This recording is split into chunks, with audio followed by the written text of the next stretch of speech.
sa mga taga Davao City diha. So, sa mga wala katuod diri ang dapita oh.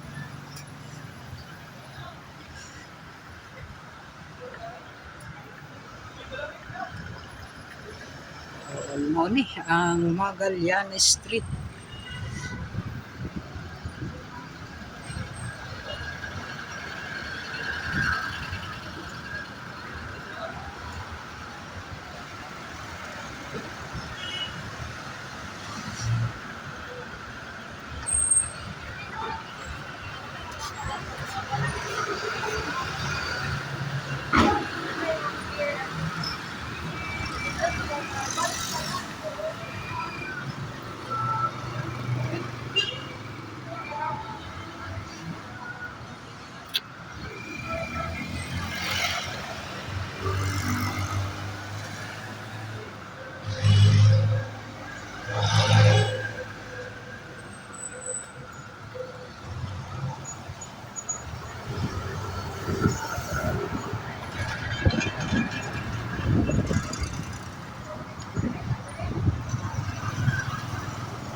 So, dire ang event nga buhatonon karong adlaw.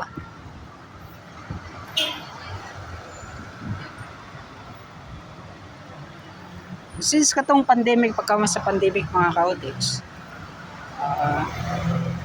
dati magsugod ang araw ng Davao 14 na tayo. 1421 sa akong naibawan nga nang adlaw. So pato pagkaman sa pandemic na dito na nagsugod ang tanan nga every March 1 i-held yun araw ng Davao. Magallanes Street. So diri ang sa ganin yung area na diri kalimot ko yan mga cottage.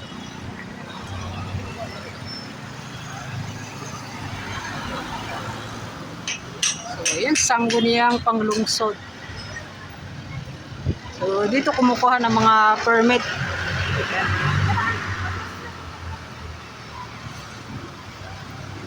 Or nagbabayad po ng mga permit, mga tax yan. So, kung nakuan ka man, tawag niyan na nahuli ka man, so diyan ka po magbabayad.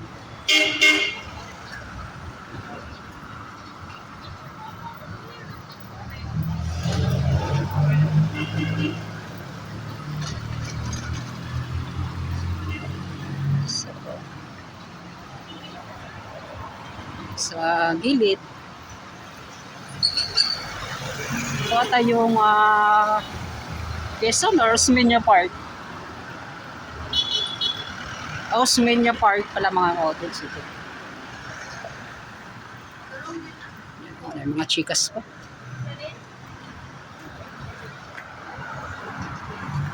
So yun, papasok tayo dito mga hotels. Napakatagal na rin na panahon hindi po ako nakapasok dito sa Osmeña Park. No? Yan. Dati nang edad batag mga sobra 20. Hilig kita mo siya ta. So yun, napakalinis. Grabe na day ka limpyo ning Osmeña Park mga ka-cottage. So lahira gid sa dati kaya sa dati magud mga ka-cottage murag gatubo gid ang mga kwan ba karon no. Murag nihawan na siya tan-awon. So, pila ka years po nga wala ta kasulod diri sa Osmeña Park. Ayan. Pero ayang mga kahoyan kaning mga cottage wala gid nila ginaputol kay para mas nindot kid siya, nature siya tan-awon. So, sa sudad siya pero pag mosulod ka, murag naara kadto sa inyong probinsya. Ayan. So, mo ni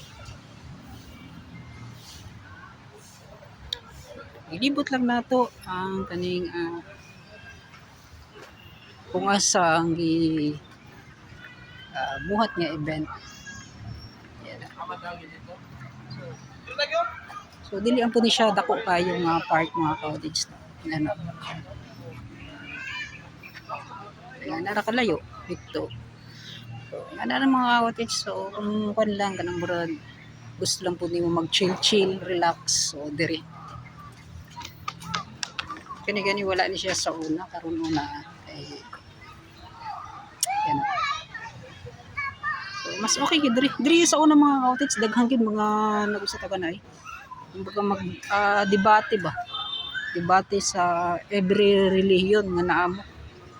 So diri sa una ngayong aning oras saba na kaya sila mga cottage kay tungod ana lagi naga-debate sila yung sa ang kamatuoran. Yan. So diri pod sa sulod yan, children's park, children's playing ground yan mga cottage. So ano siya diri sa sulod.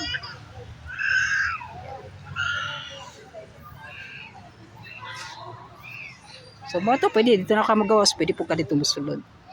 Yan. So imong gawasan nandira dira ka sa may San Pedro. So diri po magawas ka diri ka sa may Magallanes Street. Yan. So balik na ta mga cottage, ako lang gipakita labi na sa mga taga Davao nga dugay-dugay na gyud nga wala sila naka apasyal, nakasuroy diri ang dapita. Yan. So mugawas na ta.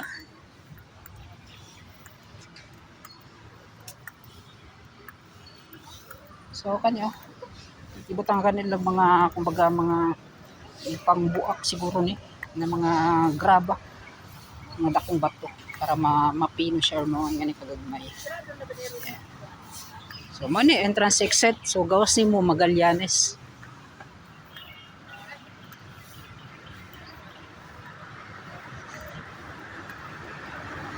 Yan. So sa Osmeña Park, sumo ni ang rotonda nga na diri sa Davao, diri sa may Magallanes Street. So mao ni siya mga cottage. So atong duulon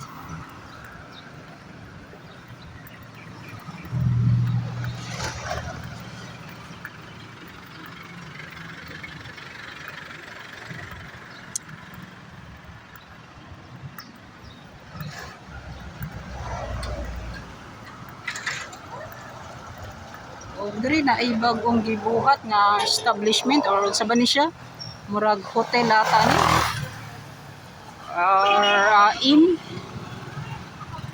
nga na wala ta na sayo murag sa Pelcris Centrale ata ni mga cottage kanang gibuhat nga bagong building ano. So mao ni siya giba ni siya katong year 2022 or 23 katulong is ni aking tuig gipanindot ni siya mga cottage na gipang tanggal kay murag pa nata ni sa una na mga lingkuranan diri so karon murag gikuha para mas klaro gyud kung moagi ka diri so maklaro nimo ang diri sa Pikas kung daghan bag moagi labi na kung mga nagmag-traffic gani siya mga cottage. So kung muliko ka makita nimo ang mga sakyanan. So kani City Health Office bago lang pud ni siya nahuman. Yan. Yan. So kani siya ay Office of the City Engineers Building Official. So kani bago rin sila mga cottage, mura nagdungan-dungan ra ning duha na nahuman. So mao ni nga naka-progressive ang mga nahitabo or mga nakuan diri sa Davao City nga labi na sa mga dugay na nga wala na to diri nakaadto diri or na mga OFWs na to nga taga Davao City. So mo na ni inyong makita diri sa may Magallanes Street. Yan, so diri ang area kanang dalan, so padulong ka na sa Claveria Street, padulong ka sa Bahada sa Pusliko kung gusto nimo muliko pa right side, so naadira ang Hasento o ang Uyang Gorin Street. So kana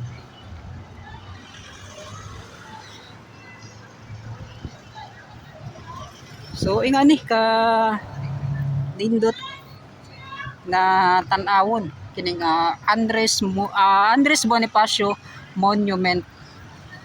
Yan. So nag-iisa ra gyud si Gat Andres Bonifacio. Yan. So mao ni yung mga cottage no nga makita na to kay Sir kay Gat Andres Bonifacio. So si Andres Bonifacio ay born on November 30, 1863. So died April 26, 1892. Yan mga cottage. So handog ng kapisan ng bayan at wika sa lungsod ng Davao. So yan oh.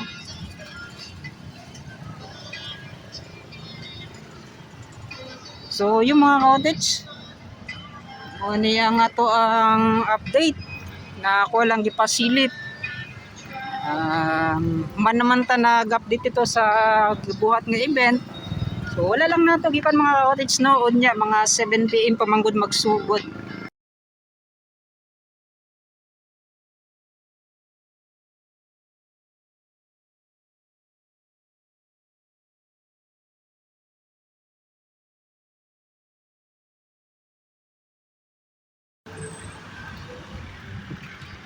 So ang ilang gibuhat mga cottage kaya gibuta kanila o kaning harang. So just in case na naay matagak sa taas, so dira lang siya makakuan sa taas mga cottage. So nindot kay tungod para po sa disgrasya nga na mahitabo kung unsa man.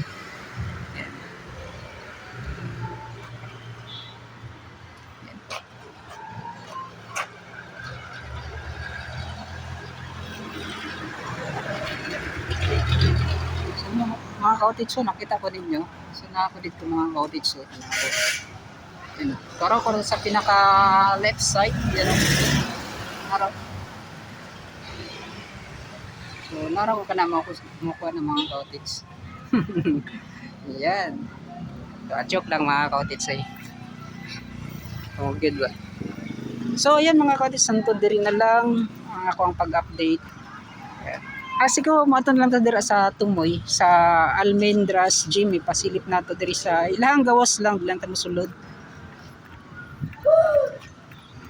So mo na ni ang Magallanes Street ang Tumoy niya. So pagawas is Boulevard. Quezon ba ni siya Kimpo daw? So Kimpo Boulevard na siya mga cottage sa diri banda.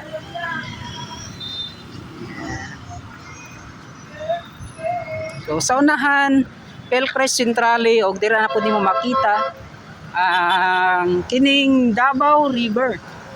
Ug dol-dol na lang pud ta sa Tumoy makita na pud nimo ang Davao Coastal Road ug ang pangabuhaton na kaning Davao River Bridge. So Almendras Gym so mo dira halos kasagaran nga mga event, basketball, usay mga pageant. Dira na siya mga cottage. Ginaheld. So mo din ni siya ang about sa kaning mga event nga makita nato ka sa mulabay pa nga adlaw. Sa Pitsa Ono is misa sa pasasalamat. Yan no. So kagahapon na day si Baste, murag nagkuan ata to siya gahapon. Nakita na ako sa social media. So 1 to 17 makita nato ang hulagway sa araw ng Davao. So kana siya mga cottage so. So basahan na lang po din yung mga cottage kaya daghan-daghan po na siya. Ano. So katodang salamat hangtod diri na lang. Yan, bigan ko siya sa inyong tanan. So bye-bye na.